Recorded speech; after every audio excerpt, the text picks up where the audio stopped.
Hola, buenos días, buenas tardes, buenas noches. No sé en qué momento del día nos estés acompañando. Lo que sí sé es que estoy seguro que estés ahí.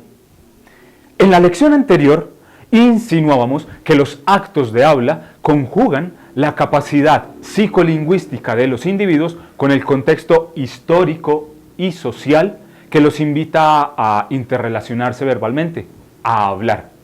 Lo que supone a su vez una responsabilidad sobre lo que se dice y el cómo se dice. En la lección de hoy vamos a trascender un poquitico y vamos a considerar la voz más allá del mero sonido. Esta vez vamos a acercarnos a la voz como lenguaje verbal. Y al hablar del lenguaje, entonces vamos a remitirnos a algunos conceptos básicos de la comunicación. Hemos llegado al quinto momento de nuestro curso y ahora nos introducimos en un tema que en apariencia poco tiene que ver con el propósito de nuestro taller de técnica vocal. Sin embargo, y como lo veremos a lo largo de esta sesión, guarda estrecha relación no solo con la voz, sino también con la preparación holística que debe tener un artista de la escena teatral. Puede parecer un poco compleja o descontextualizada la presente lección, pero al final de la misma comprenderás la importancia de estudiar la comunicación humana, el lenguaje, las funciones y los actos de habla tan relevantes en la comprensión, interpretación y representación de los textos dramáticos y de las piezas teatrales. Para comenzar, tómate unos segundos para pensar cuál es la diferencia entre la voz y la voz articulada. Ahora respóndete a ti mismo, ¿qué es el lenguaje? ¿Qué es la lengua? ¿Qué es el habla? En lo posible, escribe tus respuestas. Al final, vuelve sobre ellas. Es probable que puedas reformular tus conceptos. ¿Sabes cuáles son las funciones del lenguaje? ¿Has escuchado mencionar qué son los actos de habla? Estos interrogantes serán el insumo de trabajo en la presente sesión, donde abordaremos aspectos psicolingüísticos, socioculturales de la comunicación y el lenguaje, pero pensados para la puesta en escena, para el quehacer teatral. Organicemos nuestras ideas. Al comienzo del taller, definíamos la voz como una onda sonora, como el sonido que se produce en las cuerdas vocales. A ello le agregamos que gracias a los órganos de la articulación es posible que ese sonido se transforme en consonantes, en vocales, estas a su vez en palabras y las palabras en idiomas. Tenemos entonces por un lado la voz como un aire expirado, sonoro, y tenemos también la voz hablada como la capacidad de comunicarnos a través de sonidos articulados. Es precisamente esa capacidad de comunicarnos con sonidos articulados lo que nos va a llevar al terreno de la comunicación, del lenguaje, de la lingüística y de la pragmática. Veamos esto. ¿Qué entendemos por lenguaje?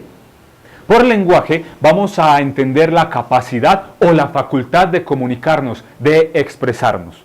Si bien el lenguaje es universal a todos los humanos, no es exclusiva nuestra. Otras especies animales también tienen sus lenguajes. Por lenguaje vamos a entender también el conjunto de signos, códigos, formas, olores, colores, sonidos, palabras, gestos o señas que nos sirven para comunicarnos. En los humanos, el lenguaje es la capacidad innata, natural, de aprender y utilizar una lengua para expresarnos. Pero, ¿qué es entonces una lengua? La lengua es el sistema o conjunto de signos que comparte una comunidad específica, una comunidad de hablantes, y lo hacen para expresarse y comunicarse entre sí. La particularidad de la lengua es que ésta viene organizada por unas reglas, normas o convenciones, es decir, sigue una estructura gramatical que nos va a decir cómo combinar las palabras y los símbolos para formar las oraciones. Hagámoslo más fácil. Vamos a entender la lengua como idioma. Lengua igual a idioma. La diferencia entre estos dos términos es que el idioma es la lengua predominante u oficial en un contexto dado. Pensemos en Colombia. Colombia tiene un idioma predominante, el español. No obstante, en nuestro país hay más de 60 lenguas, entre las que vamos a encontrar las lenguas indígenas, las lenguas criollas, la lengua romaní y la lengua de señas. A lo anterior vamos a clarificar o agregar un par de detalles. Dijimos que el lenguaje es innato, que es natural a nosotros, diferente a la lengua. La lengua se adquiere y se aprende durante los primeros años de vida a partir de un desarrollo físico y psicológico. Pensemos entonces en un bebé. El bebé tiene una capacidad de comunicarse, tiene lenguaje. Se comunica a partir del llanto, de algunos gestos, para expresarnos que tiene hambre, que tiene frío o alguna molestia. Ahora, en él todavía no podemos pensar que hay una lengua. Esta la va a ir adquiriendo poco a poco a partir de la enseñanza de sus padres o de la escuela. Y podremos decir entonces que va a adquirir una lengua que puede ser el español, el francés, el portugués, el italiano. Ahí entonces ya tendría lenguaje y lengua. Continuando con estos conceptos básicos, nos encontramos con el dialecto. El dialecto no es otra cosa que la variación regional que sufre un idioma o lengua. Los dialectos los vamos a encontrar al interior de una comunidad de hablantes en una región geográfica específica. Se identifica además por el acento o por las variaciones en el significado de algunas palabras. Pensemos en el español. Si bien es un idioma que está presente en muchos países, Colombia, Cuba, España, Argentina, en cada uno de estos países hay un acento particular y muchas palabras, aunque se escriban y suenen igual, tienen un significado completamente diferente. Para nuestro caso, Colombia, vamos a encontrar también varios dialectos: el paisa, el rolo, el bayuno, el costeño, el chocuano, el llanero, entre otros. Por último, tenemos el habla. El habla es el uso particular de la lengua, la forma en que cada persona se expresa de una manera singular. Es entonces el habla la forma en que yo utilizo las palabras para comunicarme, expresar ideas, opiniones o sentimientos. Hemos dicho que el lenguaje es la facultad de comunicarnos, pero además de ello, el lenguaje es un acto intencionado. No nos comunicamos deliberadamente, así porque sí. Siempre que lo hacemos en función de algo y para algo. Y para que esto se cumpla, se requieren unas condiciones que son las que llamamos los factores o elementos de la comunicación. Para entender esto, vamos a invitar a dos artistas que nos van a ayudar a comprender cuáles son los elementos básicos de la comunicación. Tenemos dos hablantes. El primero de ellos lo vamos a tomar como un emisor. Este será quien emita un mensaje. Es pues el punto de partida del acto comunicativo. Y un segundo hablante será el receptor. Es quien recibirá el mensaje y lo interpretará. Mensaje. Necesitamos entonces un mensaje. Ese es nuestro tercer elemento. El primero, emisor, segundo, receptor, y necesitaremos un mensaje. Ese mensaje debe viajar y circular por algún medio. Es a eso a lo que llamamos un canal. Lo representamos como un avioncito. El canal, como lo señalé, es el medio por el cual viaja el mensaje, además de poner en contacto tanto al emisor como al receptor. Podemos ver que el canal, aunque aquí sea un avioncito, puede ser acústico, la voz, el teléfono, la radio, un megáfono, pero también puede ser un canal visual, las letras, los libros, los dibujos, una pintura. Vamos a plasmar entonces el mensaje en el canal. ¡Ay! Se nos ha mareado nuestro protagonista. Seguramente no ha estado haciendo los ejercicios de respiración diafragmática que hemos visto a lo largo del curso. Ponemos nuestro mensaje.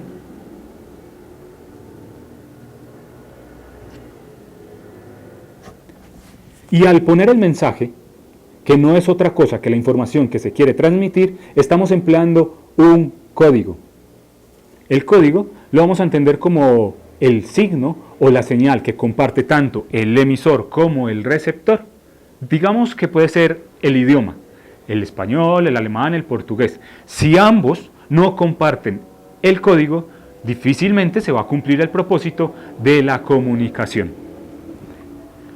Sumado a todo esto, vamos a tener en cuenta que nuestros personajes están enmarcados en un contexto. Emisor, receptor, canal, mensaje, están todos en un contexto que puede ser social, político, histórico, lingüístico. Y es en este contexto, en este entorno, donde se lleva a cabo el acto de la comunicación. El emisor entonces va a lanzar un mensaje a través de un canal, llevando un código que el receptor va a decodificar e interpretar, y finalmente va a actuar y se va a comportar de determinada manera en la realidad. Por último, seré enfático en señalar la intencionalidad del acto comunicativo. La comunicación está determinada por una motivación o una finalidad. A esa finalidad, a ese propósito, es lo que llamamos intención comunicativa. Y es esa intención comunicativa la que nos va a determinar las funciones del lenguaje, que puede ser persuadir, rogar, pedir un favor, orientar, entre muchas otras. Vamos a verlo. Es precisamente la intención comunicativa la que nos remonta a las funciones del lenguaje. Recordemos que el lenguaje cumple diversas funciones de acuerdo a la intención del emisor al momento de realizar su enunciado. Las funciones del lenguaje fueron propuestas por Roman Jakobson en el año 1960, y dentro de estas funciones vamos a encontrar la función emotiva o expresiva. Con esta nos permitimos expresar emociones, estados de ánimo, estados físicos, sentimientos, gustos, deseos. Para ello nos valemos de expresiones declarativas, dubitativas, interjecciones, como por ejemplo, te quiero mucho, me alegra verte, qué aburrida esta pandemia, estoy enfadado. Estoy poseído del demonio interior. Bullen aquí en mi cabeza como atropellándose imágenes e ideas soberanas. Quiero escribir unos versos que le darán gloria a mi nombre, pero no puedo en las actuales circunstancias en las que me encuentro. Necesito reposo espiritual y una profunda paz, y no tener que preocuparme por el pan diario. Una segunda función es la fática, función fática. Esta está dirigida a mantener o sostener una relación o contacto con el otro. Con esta función pretendemos iniciar, sostener, interrumpir, continuar o finalizar una conversación. Aquí nos valemos entonces de palabras o frases cortas, como por ejemplo, hola, ¿qué tal? ¿Cómo estás? Buenos días, hasta pronto, adiós. ¿Qué decía? ¿Cómo sigue tu pie? Hinchado. Ah, sí, ya sé. La historia de los dos ladrones. ¿La recuerda? No. ¿Quieres que te la cuente otra vez? No. Así matamos el tiempo. Eran dos ladrones crucificados al mismo tiempo que el Salvador. ¿El qué? El Salvador. Dos ladrones. Se dice que uno fue salvado y el otro condenado. ¿Salvado de qué? Del infierno. Ah, me voy. Y sin embargo, ¿cómo es que... Supongo que no te aburro. No escucho. Apelativa, conativa o exhortativa. Una tercera función del lenguaje. Con esta se busca incidir o influir en las acciones del otro, del receptor. Aquí utilizamos interrogantes o imperativos. ¿Para qué? Para pedir una acción, pedir un favor, dar una orden, pedir que se haga o se deje de hacer algo. Como por ejemplo, cierra la ventana por favor, acompáñame al parque, préstame tus apuntes, cállate, ¿puedes hacer silencio? Acto tercero, escena 2, Hamlet, príncipe de Dinamarca, habla dirigiéndose a un cómico. Hamlet: te ruego que recites el pasaje tal como lo he declamado yo, con soltura y naturalidad. Pues si lo haces a voz en grito, como acostumbran muchos de vuestros actores, valdría más que diera mis versos a que los voceara el pregonero. Guárdate también de aserrar demasiado el aire, así como la mano. Moderación ante todo, pues hasta en medio del mismo torrente, tempestad, y aún podría decir torbellino, de tu pasión, debes tener y mostrar aquella templanza que hace suave y elegante la expresión. Oh, me hiere el alma oír a un robusto jayán con su enorme peluca desgarrar una pasión hasta convertirla en jirones y verdaderos guiñapos, hendiendo los oídos de los mosqueteros, que por lo general son incapaces de apreciar otra cosa que incomprensibles pantomimas y barullo. De buena gana mandaría azotar a ese energúmeno por exagerar el tipo de termagante. Esto es ser más herodista que Herodes. Evítalo tú, por favor. Función referencial o informativa. Valiéndose de oraciones enunciativas, que pueden ser afirmativas o negativas, sirve para transmitir objetivamente las teorías, conocimientos, saberes. Busca representar la realidad, hechos o conceptos. Por ejemplo, podríamos decir que Colombia es un país de 50 millones de habitantes, que está conformada o dividida en 32 departamentos, que limita al norte con Panamá y con el Océano Atlántico o Mar Caribe, también con Venezuela, al sur, Ecuador y Perú, al occidente con el Océano Pacífico y al oriente con Brasil.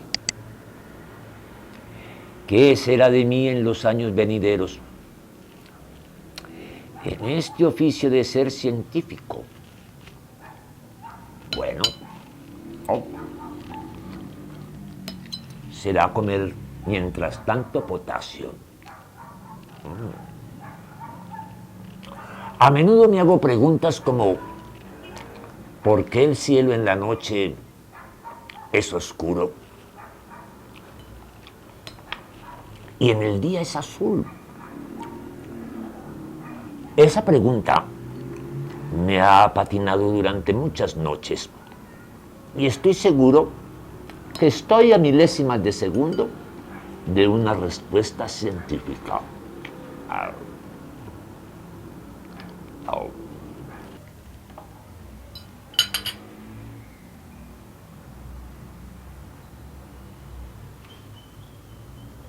La Tierra es una esfera que da vueltas alrededor del Sol.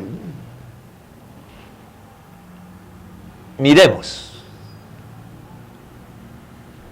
Ahí va la Tierra dando su giro. Y además gira sobre sí misma. Es uno de esos giros. La Tierra recibe la luz del Sol. Y entonces es de día. Pero si da media vuelta y no recibe luz, es de noche. Función estética o poética. Esta función nos permite comunicarnos a través de la belleza del lenguaje, buscando un efecto estético y despertar emociones en el receptor. La encontramos en gran medida en la literatura, la novela, la poesía, el teatro, las canciones y los refranes populares. Un claro ejemplo de ello es la frase de Gustavo Adolfo Bécquer: el alma que hablar puede con los ojos, también puede besar con las miradas. Ahí has fallado. Cupido no la alcanza con sus flechas. Es prudente cual Diana. Su casta coraza la protege tanto que del niño amor no la hechiza el arco. No puede asediarla el discurso amoroso, ni sea el ataque de ojos que asaltan. ni recoge el oro que tienta hasta un santo. En belleza es rica, y su sola pobreza está en que a su muerte muere su riqueza.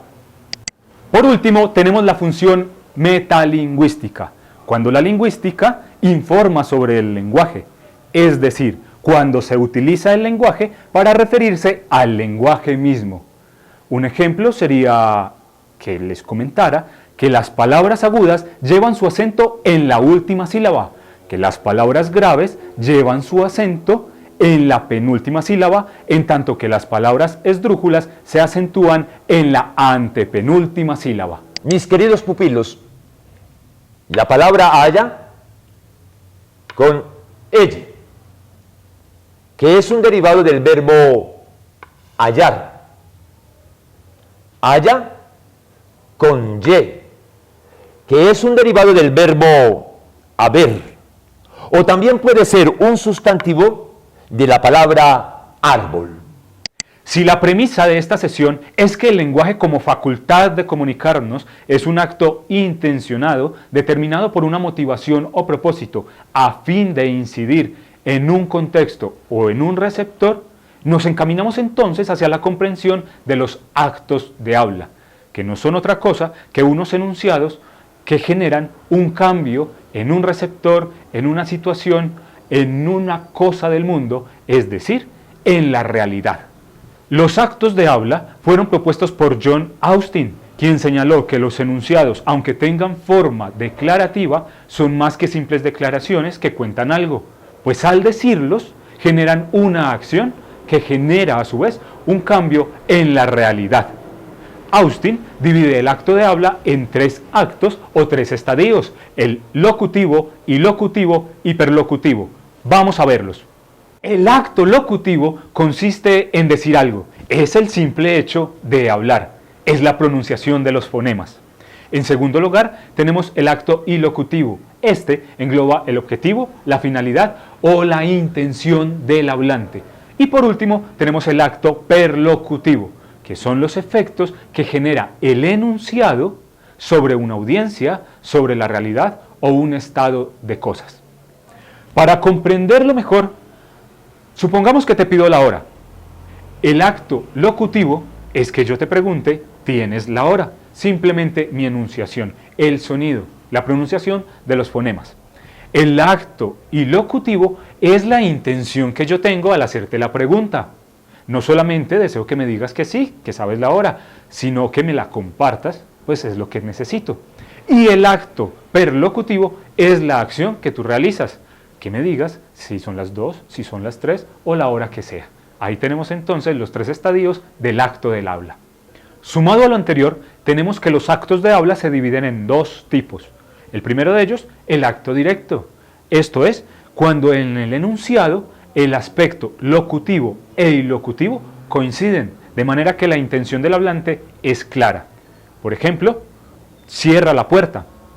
Y segundo, el acto indirecto es cuando el aspecto locutivo e ilocutivo no coinciden, de manera que la finalidad del hablante queda oculta o es poco clara.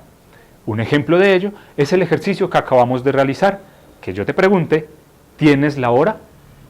John Searle, retomando el postulado de Austin, propone una clasificación de los actos de habla según la intención del hablante. Así, tenemos entonces los actos asertivos. Aquí el hablante se compromete con la realidad, niega, afirma, confiesa. Tenemos también el acto directivo. Aquí la intención del hablante es obligar al receptor, al oyente, a realizar una tarea. Lo hace a partir de una prohibición, una sugerencia, una orden. Están también el acto compromisorio, donde el hablante asume un propósito, se obliga a realizar algo, como por ejemplo jurar, prometer, ofrecer. Tenemos también el acto declarativo. En este acto, el hablante pretende cambiar el estado de una cosa. ¿Cómo? Nombrándola, renombrándola, acusándola, bautizándola. Y por último, vamos a tener los actos expresivos, que consiste en expresar los estados internos, como por ejemplo las emociones o los sentimientos. Felicitar, agradecer, disculparse. Si llegados a este punto todavía te estás preguntando para qué este recorrido por la lingüística, por la pragmática, por la comunicación, pues entonces no está de más volver sobre la premisa. El lenguaje es la facultad de comunicarnos y esa comunicación es un acto intencionado. En lo cotidiano lo es y en el escenario también. De ahí la importancia que como artistas de la escena comprendamos qué estamos diciendo, cómo lo estamos diciendo, para qué lo estamos diciendo, por qué lo estamos diciendo.